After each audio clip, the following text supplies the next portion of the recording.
Guys, how you been? What's good, brother? How you doing, man? Dan and Shay, always a pleasure to talk to you guys. Congratulations on the song, man. I should probably go to bed. Thank you so much, man. It's been amazing to watch this thing climb up the charts. It's very strange because Dan and I were talking about this. Usually, when you have a song going up the chart, you're usually on tour and you can actually in real time kind of feel the song as it grows and as people learn the song, and you can just kind of feel the growth. And right now, it's just kind of you're looking at numbers on a screen and you're like, I think people are really liking it. You're reading all these comments and it's pretty different. But man, we're so excited and love hearing people's stories and watching their remixes about putting their kids to bed and all kinds of different things. It's been really fun to watch. Dan, I want to talk for a second about the video you made for this. You're walking a step by step through the making of the song, which you did entirely at your house. I think that's so amazing. Thanks, man. Every instrument we hear on the song, you played on a keyboard, right?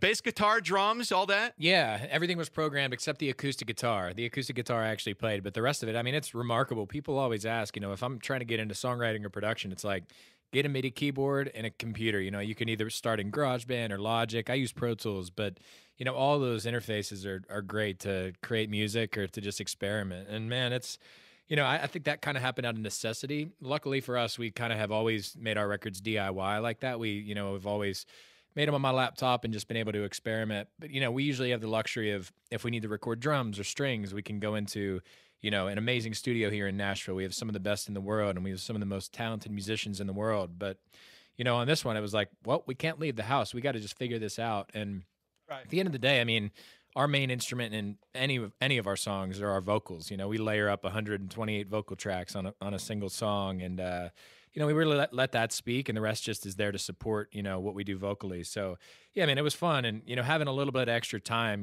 not having to jump on a bus or get on an airplane or whatever we had to do. There were no obligations other than to just really dive in on the music, and that's how this song came about, man. And it was cool to make that video.